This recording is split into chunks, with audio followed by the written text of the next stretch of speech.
is 8 rooms, and it's full of stuff. Everything we have is from the pioneer period. I'm talking loud today. I have no question. My coach back there said, louder, louder. Anyway, today we're going to have a very special speaker. This is Michael Rennert. I've known him for almost 16 years. He has a shop here in town. A couple people ask me, does he work on clocks? I'm like, yes, that's his living. That's what he does. He's an amazing man. He has a shop down here on St. George Boulevard. He did bring a card. You pick up a card after the program and come up and ask all the questions you'd love to ask you. Michael grew up this way. He's been working on clocks for over 30 years, and he specializes in the antique clocks and watches. And he has a store on it. He likes to focus on just the antiques. And today he's going to give us a wonderful program about the tower clock. So I'm going to turn this over to Michael. Thank you. Thank you. Can everybody hear me? Okay. I can speak loud, but I don't know how the microphone is going to do for the video. But I've been working on clocks for about a little over 30 years, 32, 33 years. And my first love when I was younger was watches. But when I was in my 30s, a company was looking for an apprentice clockmaker. And that just got me all excited. And I went down there and hustled them hard to get that job, and have loved it ever since, just buried myself in the work. And I was trained by a fellow who was a certified master clockmaker. And so I had good training, and I just loved doing it. I was, some gal was at my shop the other day, and it was funny. I was just walking around talking to her, and I said, you know, it's awesome that I get to do something that I really enjoy and that people appreciate. So anyway, we're going to talk a little bit about the clock tower and a little bit about the history of clocks in the United States, just for a few things. First off, clocks were hard to come by. They were expensive because mostly they were handmade way back in the day. Apprentice would start, and he would sweep a shop for 4 years before he even got to touch any tools or work on any brass. And so they would train their lifetime and master each piece as they went along until they could build their own clock. Back in the pioneer days, there were very few people that could afford watches and very few people that could afford clocks. The clocks that were the most prevalent, or that anybody could get their hands on, was called an OG. I didn't bring one today. I was going to bring one, but they're a little clock that has weights in them, little lead weights. And they go down the side, and they're loud tickers, and they usually were a one-day clock. You had to wind them up every day. Some of them were 8-day clocks, which means you wind them once a week. And then back in the later 1880s, and around 1850 to 1880, America was able to start making good spring steel. Before that, we had to import our spring steel from England and from Germany because we didn't have the manufacturing process that was doing that at that time. And so once we started making our own spring steel, we started turning out a lot of clocks, and it was actually assembly line production, where they would move the parts through and the people would just do a part at a time, and it was assembly line production, and it's where Henry Ford got his idea to do assembly line production for the auto industry. But they started making clocks more affordable. People could order them through Sears catalogs, and everybody could have a clock. But prior to that, watches and clocks were very expensive. And so in our little town, we didn't have any public clocks. We didn't have anything going on. And they built the tabernacle. They started the tabernacle, let's see. They started it in 1863 and started building the tabernacle. And they started meeting there before it was finished because they had the basement, then they had the first floor, but the first floor was, if you've been over there, a lot of woodwork. It was really finely finished. And then they got the clock in there, and I think the clock tower The clock wasn't in there until, finished until June of 1876 is when it was installed. It's really kind of cute if you go up there, which I'll show you some pictures of getting up there and stuff. The clock was visited by a lot of people. You had access. People could go up there and they would do graffiti, write it on posts or on the walls or all over the place. And you'd see guys. I saw one guy says he was there in 1943 to hunt goat. He was hunting wild sheep. So it's just kind of interesting, all the different things that are up there. When they did the clock back in the day, the whole reason for a public facility that would ring out the hour or the time was because they had their water shares, and people would irrigate their property, and there was fighting over, hey, it's my turn now, or it's my turn, and so this way they had their time set up, and when the clock would ring, or when the bell would ring at the tower, they knew what hour it was and then who was next to go ahead and use their water shares. Now when they did this, if you look at the dial here, it was rather small in my opinion. Okay, but that's just what they could afford, so that's what they did. Okay, so again we have the small dial. Okay, back in 1964, they modernized the clock. The clock at that time was run by weights. It's a weight-driven clock. The church actually bought the clock used. It was a used movement, an old movement. It was used. It's a good movement, and it had these large weights, and we'll show you some pictures, that go down, and what they'd have to do is they'd have to go in, and they'd have to crank the weights up, okay? Now, I did this for a while before they remodernized it, and I used to have to go in every 2.5 days because when they added air conditioning, they built additional floors where the weights used to come down, the weights would stop it. Or the weights would stop because they would settle, so you had to go up every 2.5 days and wind that. And now when I was doing it, only the bell had to be wound because they put an electric motor on the clock that bypassed the pendulum, and the clock ran on a little motor that ran it with the original movement, but bypassing the pendulum still kept time. Okay, so I'm going to show you how I get up there. So I go up here the steps. Here's the steps right here. Of course, everybody's familiar with that. Then on the landing in the middle, there's a little set of stairs. I go up there. Then there's these sets of stairs right here, narrow. Then you go up to another landing. This is where all the air conditioning is up on this level. And I got to go up this thing up here. Then there's a hatch you got to open. And you go up into the hatch. And then here's the weights right here. So here's the weights. Here's a weight. Here's another big weight right there. They would try to decide how much weight it's going to take to draw it. But they've got them in these enclosed things now. And I'm going to show you down here at the bottom is a little trigger.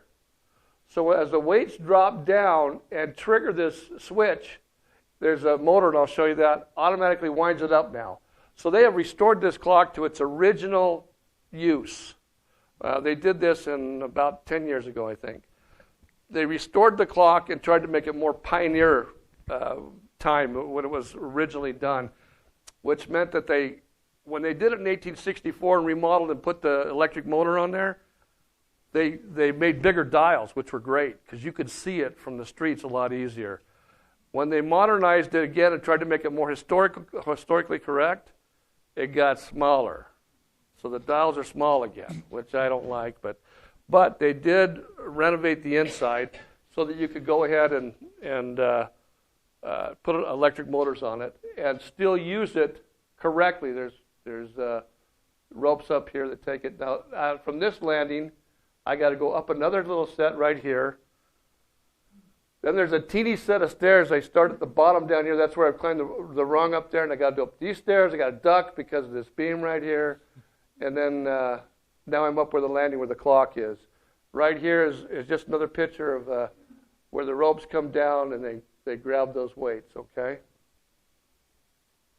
So now I'm turning at the top of these stairs, and this is what I see. This right here is the part of the pendulum.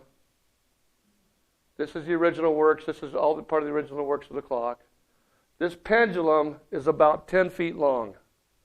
It's a swinger. It goes down through the floor into the room where I was down below where the weights are, and it's a big, heavy ball at the end of this 2-inch, 3-inch, whatever it is, pendulum. Swings back and forth, nice and slow, just really good.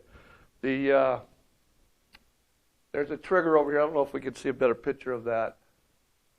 That's it right there. This right here is what comes over and then triggers the pendulum. It attaches right here. So this is part of your pendulum and your escape wheel, and this rocks back and forth. Okay, so here's the motors. So here, this one's for the time. This one here is for the bell. You have two systems. They're called trains, two different trains, the strike train and the time train. So these motors then, when that button triggers it, they wind up the ropes and pull the weights back up. And then they have a turn-off switch as they get so high. Okay, this is the bell at the top of the tower. I did this because I just wanted you to see me again. No, I just kind of wanted to give you a little perspective of the size of the bell. The bell was cast in 1872 and brought here and installed in the tower. They have this rope pole that you can ring it whenever you want. There's another pole. Let's see, I don't know if I have any more pictures of it. Right here, there's another pole where you can go ahead and hit the thing. Oh, so this is the bell, if you guys can hear that. When you're up there, it's pretty loud. But when they renovated the building and tried to, bring it up to specs, all around the bell, there was openings all around the bell here, and there was a bunch of pigeon poop up there and nests and things like that. So they enclosed it and insulated it a little bit more. You don't hear the bell like you used to. Now, if you're in the park, you could hear it. And I get calls all the time from people. I don't hear the bell. It's not working. I don't hear the bell. I get up there and I'm saying, yeah, it's working, because I can tell everything's working properly. You just can't hear it. You got the air conditioning in the building, so you can never hardly hear it in the building at all. So insulated. But you go outside, and I have to go outside sometimes just to make sure it's striking at what time it strikes at and stuff. Now, this clock is 150 years old, so or older because they bought it used. So timekeeping on it, you'd want it to be pretty accurate, but from 4 dials, which are not all exactly synchronized, to the striking of the clock, I'm trying to get it around a minute or two to try to get it to work properly. Did I have any questions so far? How often does it ring? Every hour? Every hour, on the hour only. On the hour, no half hour. Day and night. All the time.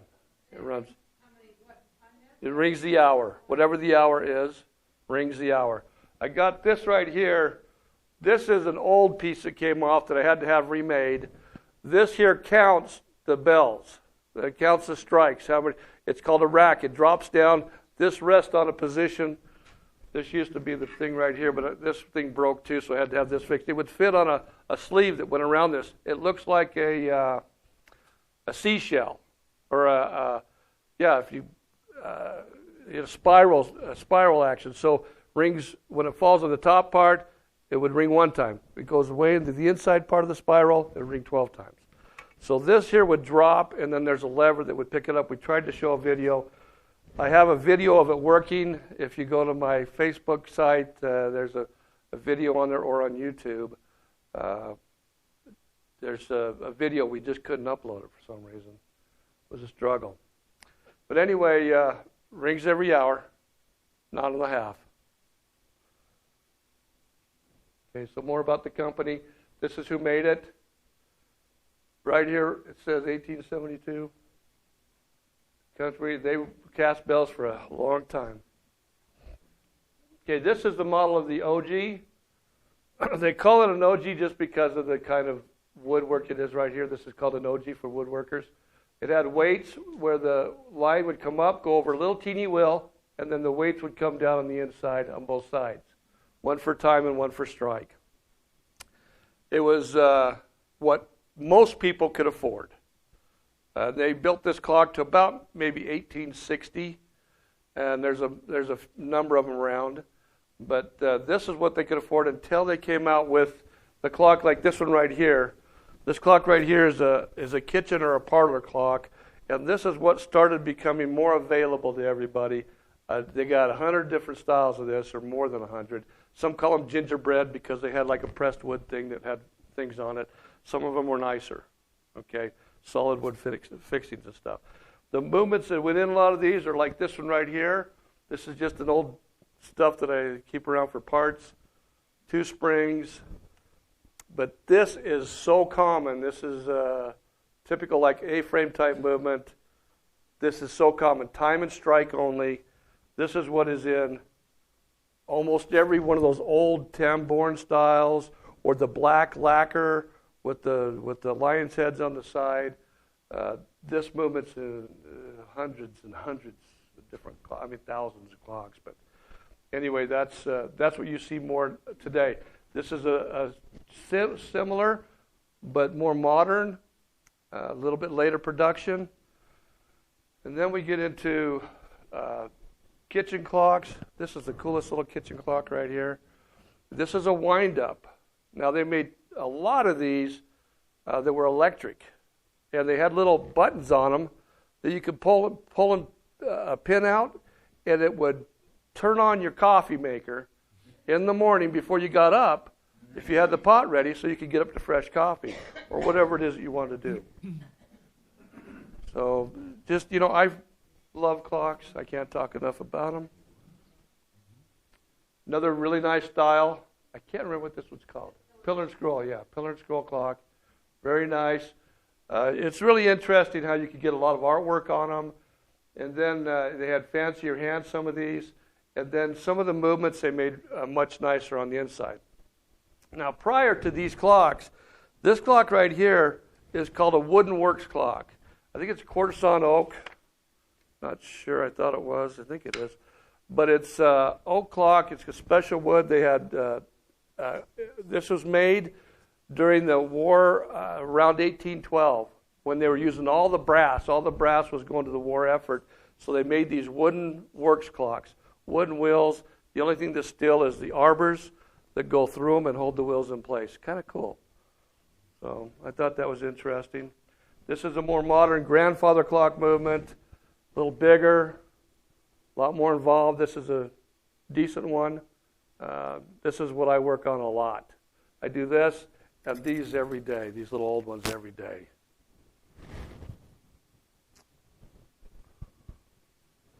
Different styles. This is Seth Thomas number 2. That's a number 2, right? Really nice clock. One of the finer timekeeping clocks Seth Thomas made. Seth Thomas made a number of styles of this clock. I used to have a number 19, I think, that was over 4 feet tall. It's 4.5 feet tall. And they made good timekeeping clocks. They had to keep up with the Austrians and the Germans. They made what was called a Vienna regulator. And Vienna regulator clocks were nice and excellent timekeepers. This is a weight-driven clock. There's a weight that comes down inside of here. This one here is spring, and this one here here's your weights on this one here. This is a modern clock. So this would be called like a schoolhouse clock. Okay. More of your gingerbread style like this right here, and then you had 2 different styles. You had a kitchen clock, and then the kitchen clock. Who's familiar with kitchen clocks? The antique ones. They had a little inner dial right here, a little brass thing. And the ladies could set the timer on that so that it would go off in an hour or two if they were cooking something in their wood stove, so that the bell would ring. There's a little bell. There was a little bell unit down here in the bottom of this. And so that was a kitchen clock. The parlor clock was a little fancier, no bell. So that's just a parlor style. Okay, so I'm also working on I also deal with this clock. This is over at the college, at the university. It's all radio controlled, no movement. I mean, it's got gears, but they're nylon gears. I had some pictures. I maybe should have given you some pictures of those. But it's a radio controlled. I'm having problems with this. I think it's this dial right here. No, it's not this one. It's the one that's on this side. See how it's angled? This one is perpendicular. The other one is angled. And I'm going to suggest that they take it out and not use it, or else they're going to spend a lot more money to fix it. So it's at an angle, and it tilts, and it's creating too much pressure, and the hands are drooping, and they're starting to drag on the dial, and this is all plexiglass, heavy plexiglass up here, and it's starting to turn and rub on that plexiglass. It's just going to be a problem. So, but I get up there, that's 80 feet in the air, straight up a rung ladder. And let me tell you, I'm old enough that is hard work. I got to take a break. And I wear a harness. I put a harness on so in case I drop, man, I'm not going to drop 80 feet. But kind of fun. They just had me start working on that with them. This is the dial right here that's got the problem. Right here. You can't see it, but right here, there's a little line, a scratch mark. It's that hour hand, which is the smaller of the two hands, is dragging against that because it's tilting. And I've thought about either have them brace it up. They have it sitting on one brace is all, and it's not balanced front to back. So all the weight's on the front, hanging down and pulling down on it. And they either need to increase the shaft of that rod so that it's a little more better balanced. And they're using some kind of a fiberboard instead of a metal bracket to hold it in place. It's a good thick fiber. It looks just like metal, but it's a fiberboard or something. It's just not working, in my opinion. Pretty cool clock. They spent a lot of money on it. Okay. I don't know how long I've talked. Just for a few minutes. I'm not sure what else I could say other than I love clocks. I've really enjoyed them. I wanted to dress up kind of like what I look like when I'm working on clocks. It's been a lot of fun going up in the tower and working on the bell. I don't know if you want to see pictures of that again. I mean, that's really cool. They put these electric motors in, and it's been a lifesaver. But I'm glad that they did it because they're using the clock back to its original purpose, making it original again, other than it's motor driven and somebody doesn't have to go up there. This right here is called a governor. There's two ends of it. It's got paddles on both sides. When your clock is chiming or striking, in here there's these little butterfly things. They look like little butterflies. They spin as the clock strikes and chimes, and it helps to regulate the speed of the striking. If that wasn't on there, I'd go bong, bong, bong, bong, bong, bong, bong, bong. So you put these little paddles on here, and you can twist these so you can increase the resistance or not, and it makes it control the striking a little bit better. Anyway, this is your time portion. This is such an old clock. I have a lot of friends that work on more modern clocks, Seth Thomas clocks, and they're so tiny compared to this one. This is just, I love it because it's so massive. The pendulum on theirs is about 1.5 to 2 feet long is all. So they put it up on a stand, and the little pendulum just goes back and forth like this, where this one here is just like, it's working it. I mean, it's got some power to it. Oh, going the wrong way. So this right here is where if I'm going to change the time on this clock because it's off a little bit, or if we change it for daylight saving times or whatever, this right here, this little nut right here, I can untwist, and I pull this gear out just a little bit so they're not connected, and then I can change. This is what this controls the hands. This goes up to that interchange and controls the hands. So I can go ahead and turn this a little bit. Now this wheel is marked in 5-minute increments with 1-minute segments. So I can go ahead and do it 2 or 3 minutes, whatever I need to do. And then I slide this back into place here and lock it down. And this is part of the timekeeping system right here. I got to go in. See that little hole right there? That's where I oil. I got to oil the bushings for this, so I go in there and I drop oil in it and I clean it up a little bit and then adjust it. That pendulum, I think those are cast gears, yeah. They're not cut. I did have a guy cut a new gear for it. I took it to a place here in town. This one right here, I had him duplicate this, but he cut it out of solid brass. This here you can tell is cast. You come look at that. Looks like sand casting. Sheet brass became available in the U.S. about 1880, which revolutionized the Ansonia style. The Ansonia style? Yeah. Oh. That's when they started building them. Sheet brass. Yeah. Oh, okay. Yeah, I didn't know that. I just know that it was hard to get that spring steel.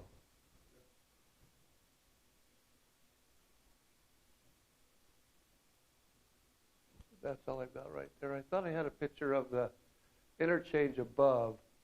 Guess we didn't put that in there. Sorry about that. It just goes up to a segment, yeah? You said that there were some carvings, people put their names. They're not carved. They usually wrote in pen or scratched it. Where is that? Do you have a picture of where that is? You know, I tried to take one. This pole right here. Oops, sorry. This pole right here. You can see a little bit of writing right here. There's a ton of it right here. There's a ton of it right here. There's also on one of the sides of this, when they remodeled it, the guys that remodeled it scratched their names in there and dated it. Most people have dated all these, but this one right here, I think, is the guy that says, "Here to hunt wild goat." But you got to remember that the high school was where the children's museum is or whatever. That was the high school, and then it was the university, as far as I remember or know. Or university and high school. And so kids could come in and had access. They didn't have locks on the doors. And kids would go up there and, take their dates up there.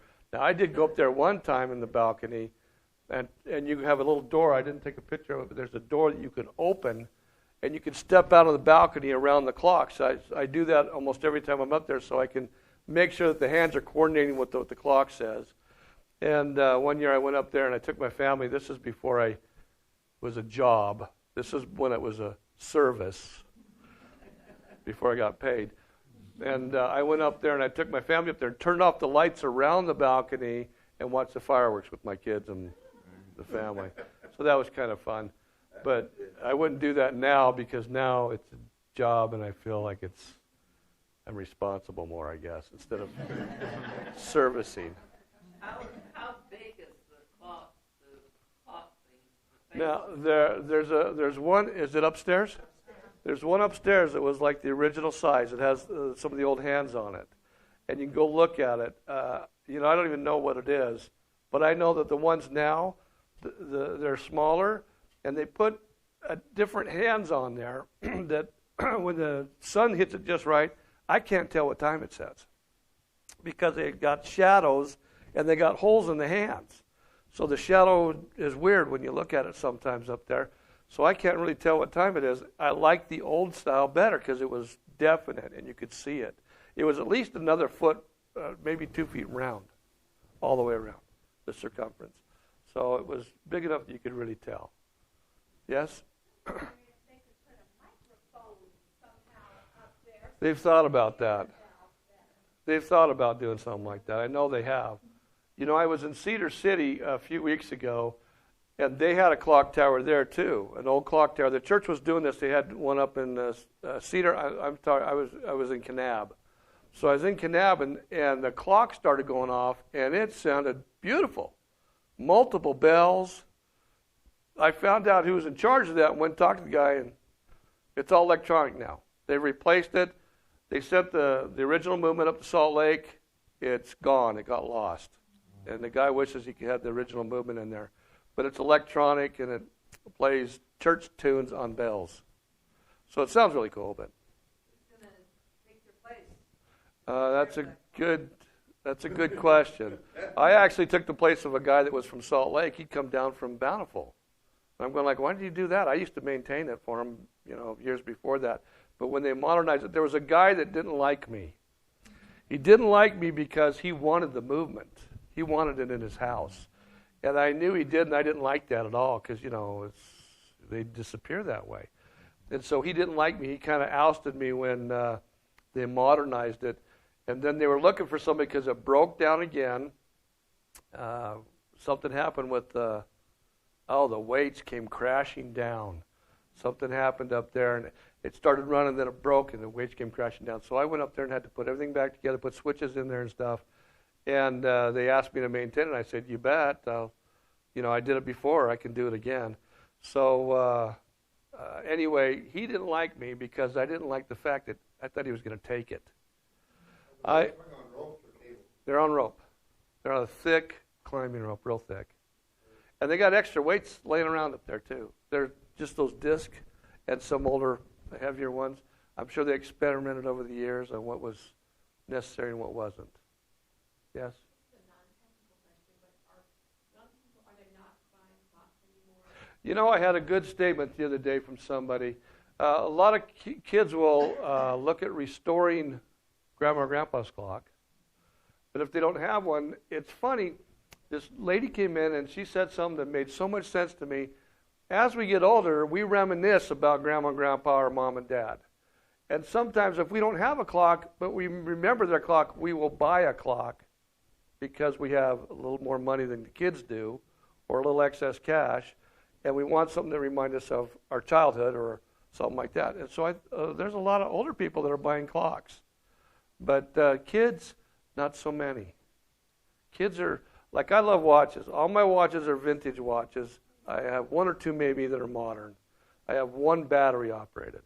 But all the rest are mechanical. You wind it yourself or they're self-winding watches because I appreciate the mechanics that go into that. But kids want big. I mean, I was looking at some of these kids. They got these big, huge watches. And I said, "Let me see that." He goes, "Yeah, it doesn't work, but yeah, I just wear it." I'm going like, wearing a watch that doesn't work just to impress somebody, but it doesn't work. I don't get that. But and finding somebody today is really difficult to who wants to spend the time learning because I did 2.5 years full time with this guy every day until I realized he wasn't going to teach me anymore. That he taught me all he wanted to teach me because he wanted to do all the antiques himself because they're more interesting, and he's let me do the modern movements and the dime a dozen antique stuff. But so it's hard to find somebody who will sit down and be patient and learn properly. I was asking about the Santa Clara clock. I haven't been over there. I've seen it, but I haven't been over there when it's doing the action. Nobody's asked me to go look at it. I'm sure it's electronic, but I'd like to get a peek at it. I have not seen that, but it's animated, right? Right, so on the hour then it will Yeah. decide. Okay, People come out. It rotates. Or something, yeah. And they do it seasonally, so they changed it. Oh, they do? The music and before. Yeah. I need to get up there and see that. I have not been over there to see it working yet. So in Washington, the museum there, Yeah? you heard the bell there? No, I've seen the bell, but I haven't heard it. Yeah, it's interesting. Sometimes you can really hear it, and then other times you don't hear it. But, I mean, I'm sure it's still going, but it's just the way, I guess, the air and everything. But if there is a bell in there, there has to be a clock, isn't there? Not always. They can have motorized units, and that's what they're doing mostly. The church is trying to restore things to pioneer era. They're doing everything that way now, which is wonderful because they're preserving the history. Where most people are going like, "Oh, that's too expensive. What can we do else? Oh, electronic. Okay." So I haven't seen that one yet either. I'd like to go see that. I've only been here since 1994, but I have not seen every clock, doggone it. I wait to be invited, I guess. Yeah, well, they'd love to have you come over there. I'd love to go look at it and see what it is. That's why I said I called the guy over in Kanab, and he goes, "Oh, there's nothing to see. There's an electronic switch down in the basement," and I do that switching. He says you can't even choose the tune. It's all done electronically now. So, everything's modern. I was up at Salt Lake. There's a place up there called the Clock Center. It was Time and Instrument Company and then the Clock Center. The old fellow that started it really was working in the watch industry. and then did clocks, but then he became, he would tinker as a young man with electronics and with electric stuff. And none of the watchmakers wanted to do anything electronic or electric. And so he started doing that because he had done it as a kid, making little kits and stuff. And he started a appliance service center that really blossomed. Everybody wanted him to service their stuff because nobody else wanted to mess with electricity. But so he had the clock center and the appliance service center. And the clock center was owned by the family. And they had a young guy in there at that time who was a certified master. You can receive ratings. And he studied and went back and passed these tests and became what was called a certified master clockmaker, CMC. And he's the one who trained me. So I used some of the equipment that he trained me on. I bought some of that from him. And you know, I have an ultrasonic machine that cleans parts. It's a heavy-duty ultrasonic machine. And I use cleaning solutions that are the most expensive because that's what he taught me to do. And I don't like to vary working, you know, what's working. So I've been really happy with it. Been doing it for a little while now. I tried to get my kids, if I'd had my shop with my kids at home, I could have trained one of them, but they all got married before I opened the shop. Now, is there an average price for cleaning, let's say that one there in the back? It's just they're all the same. I charge one price because it requires the same kind of stuff. So this one right here, Grandfather Clock Movement, it's about $250 if you bring it in. If I got to go out and bring it in, make 2 trips, that's more money because I got to do a couple visits. Same with this, $250. Now, that's the same with cuckoos. And I don't like cuckoos. You're welcome to bring them, but I'm slow. But I also do a lot of battery quartz clocks. You know, the big ones that people, they break or they drop them or something like that. I try to tell them how to do it themselves.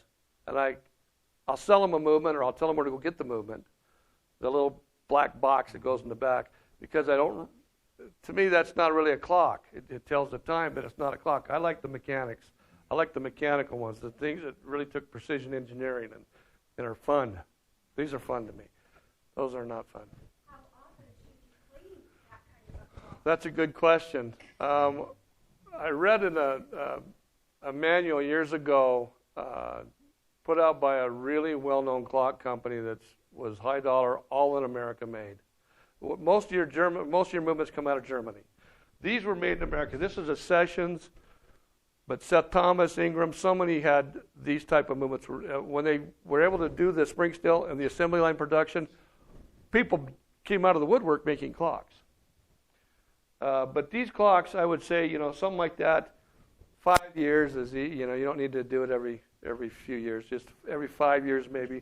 Grandfather clocks, though, what they suggest or what they recommended is that you oil it every 3 years. You have somebody come in and add some oil. You do it twice, so that's 6 years. And the third time, every 9 or 10 years, you have it taken out and do the ultrasonic cleaning. What happens is if they run dirty or they run dry, they wear out the bushings. They hog out those bushings. Then it gets super sloppy. And so many of these I've had to take apart and put new brass in there. I could do a talk on tools someday if you want to know about the tools that I use. But What oil do you use? I've tried using an inexpensive oil recently, and I've not enjoyed it. It's supposed to have some properties that are really amazing, but I use an expensive clock oil. It's called I think it's an 859. It's just a certain clock oil that's fine enough for cuckoo clocks, but heavy enough for regular clocks. And so it cost me. Well, it has a better shelf life. Now, I'll tell you about oil. If your clock is working and it's been oiled, the oil stays viscous usually. It keeps working. But if it stands still, then it starts to evaporate, and you're going to be metal on metal, or you're going to get when the glue or when the oil hardens, it becomes like a glue substance. They used to use well oil. When I was first in the business, I bought a pint of this oil from France, and it was partially well oil. You can't get it anymore, of course, because wells are protected. So everything now is a synthetic. And, you know, a little bottle, I could have bought a couple little bottles, $100 for a little bottle. So, I mean, I try to use the best stuff because I don't want them to come back. I want to do a good job. I give a 2-year warranty when I do your work if you follow my recommendations. And so, you know, I mean, I try to do a good job. You use the same oil on the... Not on this one. I use a synthetic, though, but this is a heavier duty oil. Yeah. And watches are extremely fine, and you don't oil them as much. So how much do you charge to clean up stuff? $250. Yeah, $250. I just have to take it out. They're all the same to me. The names don't matter too much. Some are nicer. Well, I don't know how old it is. Yeah, well, I've been in an antique store. it doesn't matter if it's 130 years old or 40 years old. Usually it's the same amount of work for me. Now, if there's a lot of wear and tear on there, and if I've got to redo bushings, then we got to talk a little more because it's a lot of labor. But that's just kind of what I do. I've just tried to do a set charge on it and make people happy. Some people turn around, and some people say, do it. Just depends.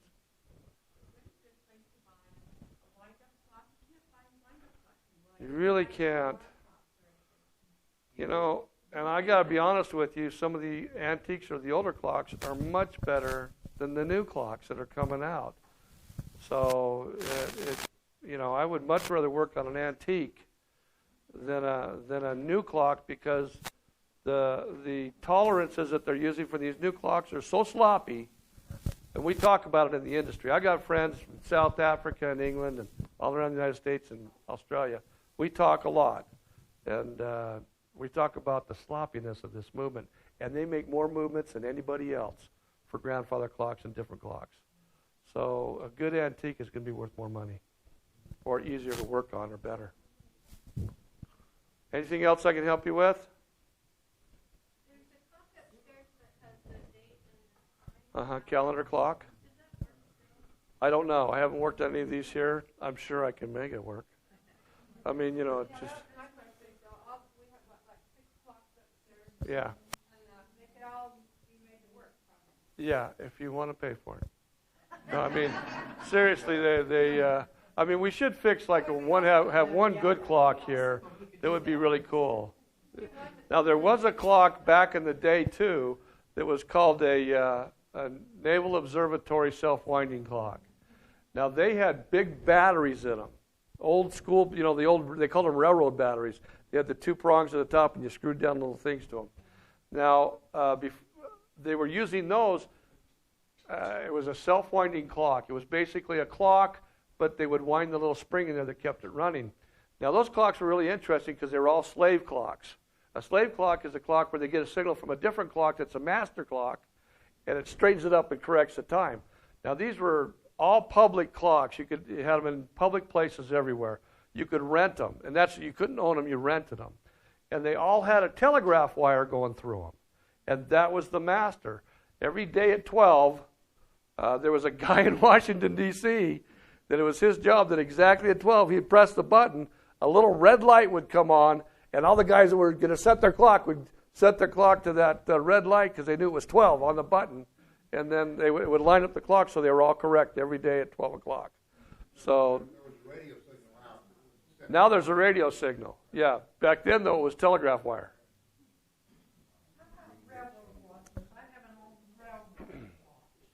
Well, if you want to bring it in to me, I love railroad pocket watches and railroad watches. Well, I love them, and I collect them. I collect a few, but I don't fix them. I have a friend of mine in Texas. He does watches, and it took me 20 years to find this guy, somebody that I trusted and that wasn't too expensive. And I've sent him this watch, I've sent him this watch, I sent him all my old stuff, I've sent him stuff from the 1800s. So, I mean, he does a good job, but I could tell you a little history on your pocket watch if you want me to tell you a little bit about it and see if it's worth it. Okay. I've got a watch of my very good grandmother that hung on a pin. Oh, sure, And, Yeah. and it opens up. Is that something you work on? No, I send them to him. I send all Now, watches and clocks are the same in theory, and I've taken watches apart and fixed them before, but I choose not to. I do good at what I do, and so I stick with that. But he can fix it, and he's fixed them before. Pendant watches, or a necklace watch where the nurses used to lift it up because it was hanging upside down. You lift it up so you could see the right time. Anything else? You can come up and talk and ask questions if you want. Thank you very much. The whole story that goes with this one, this belonged to my great-grandparents. They were early pioneers in San Bernardino. And it was a gingerbread clock. The reason it's flat now is what my mother told me. They took off the top because ceilings were much lower there, and put it on the shelf, it would hit the ceiling, so he took off the top. My grandmother wound it and used it every day. My mother did. When my mother passed away, I just had it restored, and it sits around. This is 1903 session clock, so it's still within that time period. This one he was talking about, it's very heavy. It's metal with enamel finish on it. It's a 1923 kitchen clock. And that's because stoves were still cast iron. A lot of them were still using cast iron stoves. It was very hot, so they had to have a clock that was usable on that heavy metal. I want to thank Michael today. He did a wonderful job and gave us lots of good information. Come on up here. Oh. And below, thank you card. Oh, so sweet. Yes. Thank you very much.